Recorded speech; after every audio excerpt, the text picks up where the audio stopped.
आज हम एक टॉपिक जो हमारा फंक्शन का हमने छोड़ा हुआ था, domain of a function and A range of a function. पहले हम फंक्शंस का डोमेन कैलकुलेट करना सीखेंगे, उसके बाद हम फंक्शंस की रेंज कैलकुलेट करना सीखेंगे। आपको एक फंक्शन का डोमेन कैलकुलेट करने के लिए फंक्शन की समझ होनी चाहिए। कैसे? एक्चुअल रूप में एक फंक्शन का नेचर कैसा होता है, कब वो डिफाइंड होता है, कुछ स्पेसिफिक टाइप के फंक्शन हमने पढ़े हैं, उनका नेचर कैसा होता है। ठीक है, देखिएगा, सबसे पहले आप क्लियर करिए कि फंक्शन का डोमेन होता क्या है। Domain of a function, the collection of all the values of x for which F x is defined. एक छोटी सी डेफिनेशन है, उन एक्स की वैल्यूज का कलेक्शन जिसके लिए फंक्शन आपका डिफाइंड है। इसका मतलब हम फंक्शन का डोमेन उन एक्स की वैल्यूज को कहते हैं जिन एक्स की वैल्यू पर फंक्शन हमें एक रियल आउटपुट प्रोवाइड करता है। मतलब वो एक्स की वैल्यू जो फंक्शन में एक्स की जगह रखी जाएगी तो फंक्शन हमें वापस आउटपुट के रूप में एक रियल नंबर देगा उस एक्स की वैल्यू के कोरस्पॉन्डिंग, जिसको फंक्शन की आउटपुट कहेंगे हम। तो वो एक्स की वैल्यू जिन पर, उन एक्स की वैल्यूज का कलेक्शन जिन पर फंक्शन हमारी रियल आउटपुट दे रहा है हमें, उन एक्स की वैल्यूज के इकट्ठेपन को फंक्शन का डोमेन कहते हैं। अगर मान लीजिए मैं उस फंक्शन में 4 एक्स की वैल्यू रखता हूं और उन चारों वाई की वैल्यू पर वो मुझे 4 रियल वैल्यू आउटपुट के रूप में देता है, तो वो 4 वैल्यू ही फंक्शन का डोमेन है। फंक्शन सिर्फ उन्हीं एक्स की वैल्यू के लिए बना हुआ है। ठीक है, अब देखिएगा, हम अलग अलग टाइप के फंक्शन का डोमेन कैलकुलेट करना सीखेंगे। सबसे पहले मैं बेसिक से स्टार्ट करता हूं।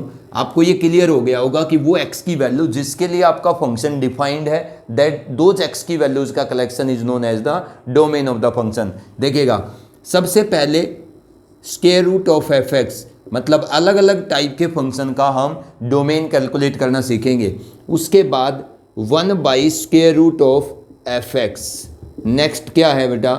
F x by g x, where g x should not be equal to 0, जहां डिनोमिनेटर फंक्शन क्या नहीं होगा, 0 नहीं होगा। सबसे पहले हम इन 3 टाइप के फंक्शन का डोमेन कैलकुलेट करना सीखेंगे कि अगर हमें कोई कहता, इस टाइप का फंक्शन देता है रूट एफ एक्स टाइप का, और कहता है कि आप इस फंक्शन का डोमेन बताइएगा, या फिर हमें कोई 1/√fx टाइप का फंक्शन देता है और हमें कहता है कि आप डोमेन बताइएगा, तो हम 3 टाइप के फंक्शन, मतलब इन 3 सिचुएशन में कोई फंक्शन गिवन है, ठीक है, तो फिर डोमेन कैसे कैलकुलेट करेंगे। सबसे पहले हम बात करते हैं रूट एफ एक्स की। ठीक है, तो किसी फंक्शन का डोमेन कैलकुलेट करने के लिए आपको ये पता होना जरूरी है कि वो फंक्शन किस कंडीशन पे डिफाइंड होगा। पहले आप ये पता करेंगे लिखे हुए फंक्शन को देख करके कि ये जो फंक्शन मेरे सामने लिखा है ये किस कंडीशन पर डिफाइंड होगा। जिस कंडीशन पे फंक्शन डिफाइंड होता है उस कंडीशन से आने वाली एक्स की वैल्यूज पर फंक्शन हमें रियल आउटपुट देता है। मतलब उस कंडीशन से आने वाली या उस कंडीशन को सेटिस्फाई करने वाली एक्स की वैल्यू फंक्शन का डोमेन होती है। तो देखो, रूट एफ एक्स जो फंक्शन है, पहले जब आप इसका डोमेन कैलकुलेट करने चलेंगे या किसी भी फंक्शन का जब डोमेन कैलकुलेट करने चलते हैं तो हम पहले ये देखते हैं कि ये लिखा हुआ फंक्शन किस कंडीशन पर डिफाइंड होगा। जिस कंडीशन पे फंक्शन डिफाइंड होता है उस कंडीशन को जितनी एक्स की वैल्यू सेटिस्फाई करती है वही फंक्शन का डोमेन होता है। अब बताइए, रूट एफ एक्स है, ये किस कंडीशन पे डिफाइंड होगा? ये उन एक्स की वैल्यू के लिए डिफाइंड होगा या उस कंडीशन पे या उन एक्स की वैल्यू पर डिफाइंड होगा जिन एक्स की वैल्यू पर रूट के अंदर क्या आए, हमेशा पॉजिटिव आए। मतलब वो एक्स की वैल्यू जिस पर जो एफ एक्स है ना रूट के अंदर, ये क्या हो, 0 या 0 से बड़ा हो। तो this is the condition on which route f x type function is always defined. इस कंडीशन को जितनी एक्स की वैल्यू सेटिस्फाई करेंगी वही इस सिचुएशन का डोमेन होंगी, पहली बात। दूसरी चीज, 1/√fx, one by square root of f x, ये जो आपका फंक्शन लिखा है, कंप्लीट की बात कर रहा हूं मैं, ये कब डिफाइंड होगा? ये उन एक्स की वैल्यू पर डिफाइंड होगा जिन एक्स की वैल्यू पर स्क्वायर रूट के अंदर जो फंक्शन लिखा है ये क्या हो, 0 से बड़ा। अब बेटा यहाँ नेगेटिव 0 नहीं चल सकता, क्यों? क्योंकि जिस x की वैल्यू पर ये एफ एक्स 0 आ जाएगा तो वहां पर तो ये पूरा सिस्टम क्या हो जाएगा, 1/0 इन्फिनिटी अनडिफाइंड। तो वो x की वैल्यू फंक्शन का डोमेन नहीं होती जिस x की वैल्यू को x की जगह रखने पर आपका कंप्लीट फंक्शन क्या करे, एक इन्फिनिटी या इमेजनरी आउटपुट दे। इसका मतलब यहाँ जीरो नहीं चलेगा। वो x की वैल्यू जिस पर आपका फंक्शन जीरो या जीरो से बड़ा है, उन x की वैल्यू पर आपका square root of f x defined है। ठीक है, जिस जिन x की वैल्यू पर रूट एफ एक्स का जो फंक्शन है जीरो से बड़ा है, उस पर आपका 1/रूट एफ एक्स डिफाइंड है। अब ये बताओ बेटा, ये एफ एक्स भी पोलिनोमियल है, ये जी एक्स भी क्या है, पोलिनोमियल है। ये रैशनल फंक्शन है। रैशनल फंक्शन ऐसा फंक्शन होता है जिसका न्यूमरेटर भी पोलिनोमियल होता है और डिनोमिनेटर भी पोलिनोमियल होता है। इस टाइप के फंक्शन को कब डिफाइंड होगा? ये तो बेटा सभी रियल वैल्यू पे डिफाइंड होगा, सिर्फ उन पे नहीं होगा जहां पर इसका डिनोमिनेटर क्या हो जाता है, जीरो। ठीक है, तो दिस सिस्टम या this function is defined on all the values of x except where h g x is zero. तो ये हमने क्या पढ़ा है कि ये चारों सिचुएशन में से किसी भी सिचुएशन का अगर आपसे डोमेन पूछा जाता है तो ये सिचुएशन इन कंडीशन पे डिफाइंड होती हैं, आपको पता रहना चाहिए। ठीक है, तो रूट एफ एक्स कब डिफाइंड होगा? जब एफ एक्स जीरो या जीरो से बड़ा होगा। 1/रूट एफ एक्स कब डिफाइंड होगा? जब एफ एक्स जीरो से बड़ा होगा।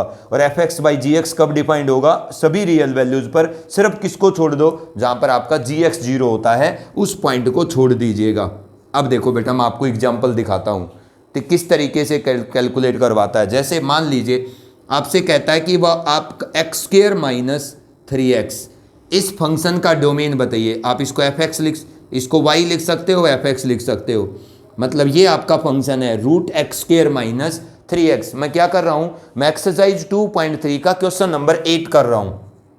क्वेश्चन नंबर 8 एलिमेंट्स की एक्सरसाइज 2.3। पहले हम इसका बेसिक पार्ट करेंगे। ठीक है, और हमने ये 3 क्वेश्चन दिए, इनको करना है, बाकी क्वेश्चन करेंगे। y is equal to root x square minus 3x। वो कहता है कि आप इस फंक्शन का डोमेन बताइए। तो ये कौन सी सिचुएशन से मैच करता है? इससे।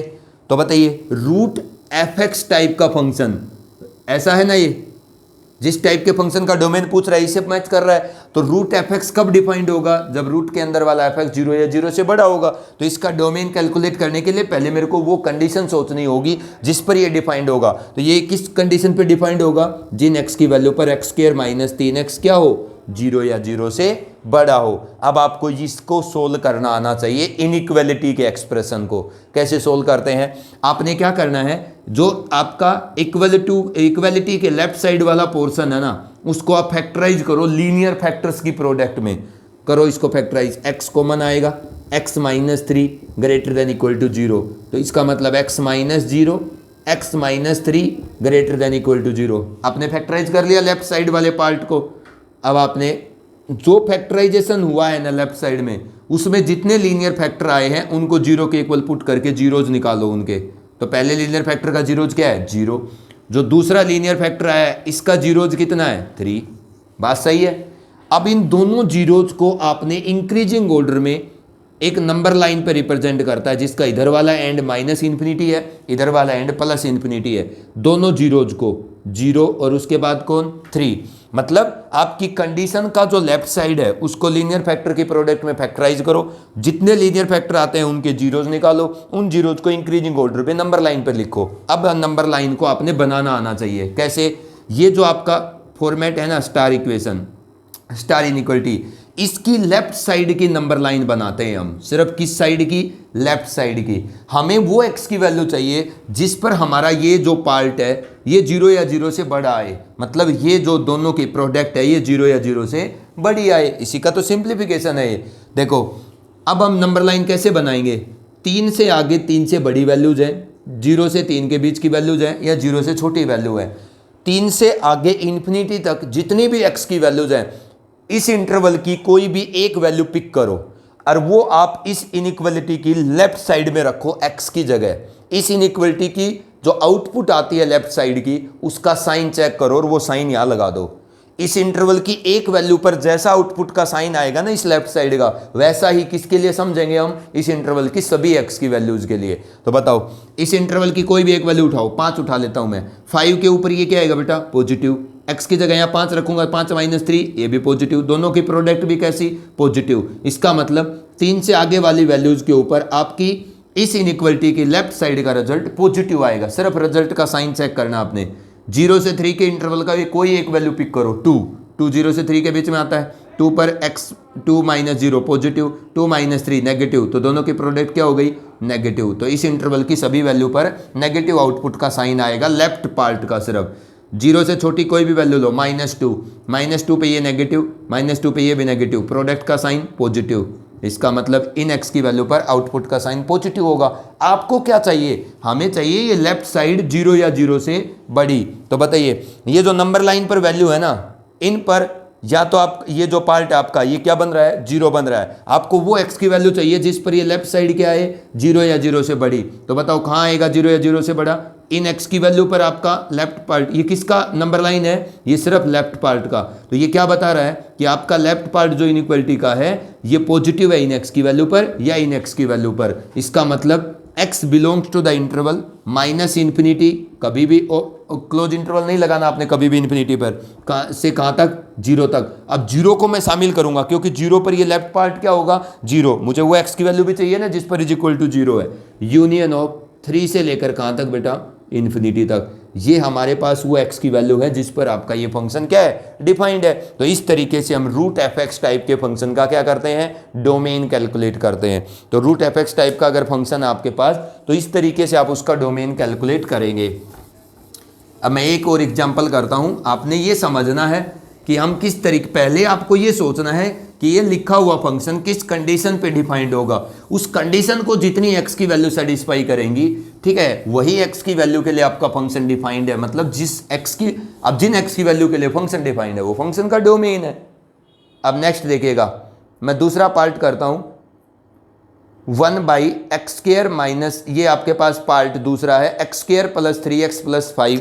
देन नेक्स्ट टाइप है ये, वो कहता है कि आप डोमेन बताओ x² + 3x + 5 divide by x² - 5x + 4, x² - 5x + 4।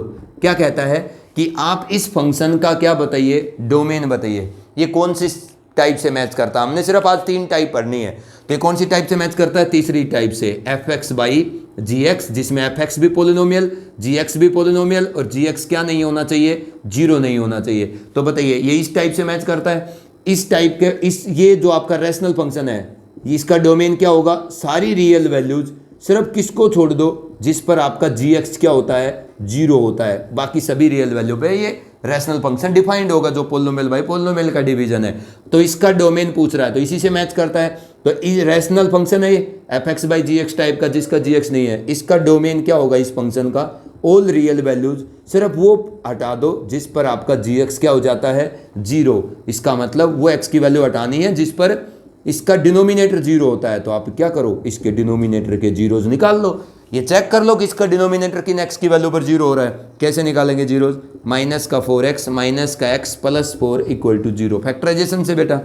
पहले 2 टर्म से कॉमन आएगा x - 4, फिर थर्ड टर्म का साइन कॉमन लेते हैं हम, x - 4 = 0, x - 4 कॉमन, x - 1 = 0, ठीक है। तो एक x की वैल्यू 1 आएगी, एक x की वैल्यू 4, ये तो आपको जीरोज निकालने आते हैं 1 और 4। इसका मतलब इस फंक्शन का जो डोमेन है वो सारी रियल वैल्यूज है, सिर्फ किसको छोड़ दो आप 1 और 4 को छोड़ दो। This is the domain of this function, ठीक है। तो f(x/gx) टाइप के फंक्शन का अगर आपको डोमेन कैलकुलेट करना है तो इसी तरीके से कैलकुलेट करेंगे। ऊपर वाला भी पोलिनोमियल होगा, नीचे वाला भी पोलिनोमियल होना चाहिए बस, ठीक है। तो ये हमारे पास f(x/gx) टाइप के फंक्शन का डोमेन कैलकुलेट करने का तरीका है। मैं एक क्वेश्चन आपके सामने और करता हूँ, 3 - 2x - x²। देखो अगर वो इस टाइप के फंक्शन का आपसे पूछता है, ये टाइप मैंने कर दी है 3 - 2x - x², ठीक है। जो मैं क्वेश्चन कर रहा हूँ चाहे आप इन्हीं क्वेश्चन को करिएगा, लेकिन ये टाइप समझनी है आपने इस टाइप का। अब वो क्या कहता है इसका डोमेन बताओ, कैसे कैलकुलेट करेंगे इसका डोमेन, जब बताओ ये कौन से टाइप से मैच करता है, फर्स्ट टाइप से। रूट एफ एक्स है ना, ये square root of f x कब डिफाइंड होगा, जब अंदर वाला एफ एक्स 0 या 0 से बड़ा होगा। इसका मतलब ये कब डिफाइंड होगा, जब 3 - 2x - x² 0 या 0 से बड़ा होगा। अगर नीचे स्क्वायर रूट है तो सिर्फ 0 नहीं आएगा और ऐसे ही काम होगा। अब देखो ये जब 0 या 0 से बड़ा होगा तो आपका रूट एफ एक्स डिफाइंड होगा। इसका मतलब ये 0 या 0 से बड़ा कब होगा, अब इस कंडीशन को सेटिस्फाई करने वाली x की वैल्यू नंबर लाइन से कैलकुलेट होंगी। कैसे, पहले तो आप इसको सही कर लीजिए, माइनस कॉमन ले लो, एक्स स्क्वायर प्लस का हो जाएगा प्लस का 2x माइनस का 3 ग्रेटर देन इक्वल टू 0। अब आप क्या करिए, इस माइनस से दोनों साइड डिवाइड कर दीजिए, -3 less than equal to 0, equality अपने साइन को चेंज करेगी, फैक्टराइज करिए बेटा, एक्स स्क्वायर प्लस का 3x माइनस का x minus 3 less than equal to 0। पहली दो टर्म से x कॉमन आएगा, x प्लस 3, फिर माइनस कॉमन आएगा x plus 3 less than equal to 0, x plus 3 common आ गया, क्या बचा x minus 1 less than equal to 0। अब आप वहीं पर आ गए ना, जब आपका लेफ्ट साइड फैक्टराइज हो जाए उस टाइम पर आप उस इनइक्वलिटी को स्टार इनइक्वलिटी कहिए। अब स्टार इनइक्वलिटी का लेफ्ट साइड क्या होना चाहिए, कंप्लीटली लीनियर फैक्टर की प्रोडक्ट में फैक्टराइज। इन लीनियर फैक्टर के जीरोज निकालो जो लेफ्ट साइड में है, एक का जीरो जाएगा -3, दूसरे का जो जीरो जाएगा वो कितना आएगा, x की वैल्यू 1। क्या करेंगे अब आप नंबर लाइन बनाएंगे, इस नंबर लाइन का इधर वाला एंड है -इन्फिनिटी, इधर वाला एंड है +इन्फिनिटी। क्या करना है आपने, इस नंबर लाइन पर ये जीरोज इंक्रीजिंग ऑर्डर में लिखने हैं। पहले कौन आएगा -3, उसके बाद कौन आएगा 1। अब देखो आप इस नंबर लाइन को किसके लिए बनाना है, सिर्फ स्टार इनइक्वलिटी की लेफ्ट साइड की आउटपुट के साइन के लिए, लेफ्ट साइड के लिए। बताओ इस इंटरवल में क्या वैल्यू है, 1 से बड़ी, तो कोई भी एक वैल्यू लो, 2 ले लेते हैं 1 से बड़ी। 2 पर इसके लेफ्ट साइड के आउटपुट का साइन 2 रखेंगे, x की जगह पॉजिटिव रिजल्ट, यहाँ भी पॉजिटिव, दोनों के प्रोडक्ट का रिजल्ट भी कैसा आएगा, पॉजिटिव। ऊपर लिख दीजिए -3 से 1 के इंटरवल की कोई भी एक वैल्यू उठाओ, 0 0 यहाँ रखेंगे पॉजिटिव, यहाँ रखेंगे नेगेटिव, तो प्रोडक्ट इज नेगेटिव। उसके बाद -3 से छोटी कोई भी एक वैल्यू उठाइए, -5, ये नेगेटिव, ये भी नेगेटिव, प्रोडक्ट क्या आएगी, पॉजिटिव। आपको क्या चाहिए, लेफ्ट साइड क्या चाहिए, 0 या 0 से छोटा, तो वो x की वैल्यू जो इस रिजल्टेंट इनइक्वलिटी को सेटिस्फाई करेंगी, उसके लिए आपका जो फंक्शन है ये 0 या 0 से बड़ा आएगा। बताओ कौन सी x की वैल्यू है जिसके ऊपर आपका लेफ्ट साइड नेगेटिव है, बताइए, -3 से 1, तो x belongs to close interval -3 to 1, क्योंकि इज इक्वल टू 0 चलेगा। x की वैल्यू -3 को भी हम कुछ इंक्लूड करेंगे और 1 को भी, क्यों, क्योंकि -3 और 1 दोनों पर ये सिर्फ लेफ्ट साइड क्या होगा, 0 होगा। तो इस तरीके से हम क्या करते हैं, कैलकुलेट करते हैं। ठीक है, तो ये हमारे पास डोमेन कैलकुलेट करने का कंसेप्ट है जो हमने 3 फॉर्मेट पढ़े हैं, इन्हीं की प्रैक्टिस करिएगा। ठीक है, इसके सिवा आप दूसरे फॉर्मेट की प्रैक्टिस मत करिएगा। जो इसका क्वेश्चन नंबर 8 है उसके सारे पार्ट करने हैं आपने। ठीक है, जो 8 क्वेश्चन है उसमें जितने पार्ट हैं 7 पार्ट 8, ये 8 पार्ट आपने कल आपका होमवर्क है। क्वेश्चन नंबर जो आपका 8 है, जो क्वेश्चन नंबर 8 है उसके अंदर 8 पार्ट्स हैं, वो 8 पार्ट्स आपका होमवर्क है। उसमें एक सिग्नम फंक्शन लिखा है, सिग्नम ऑफ एक्स। ठीक है, इसका जो डोमेन होता है ये ऑल रियल वैल्यू सभी पे डिफाइंड होता है। ठीक है, मैं इसको एक दिन बता दूंगा आपको।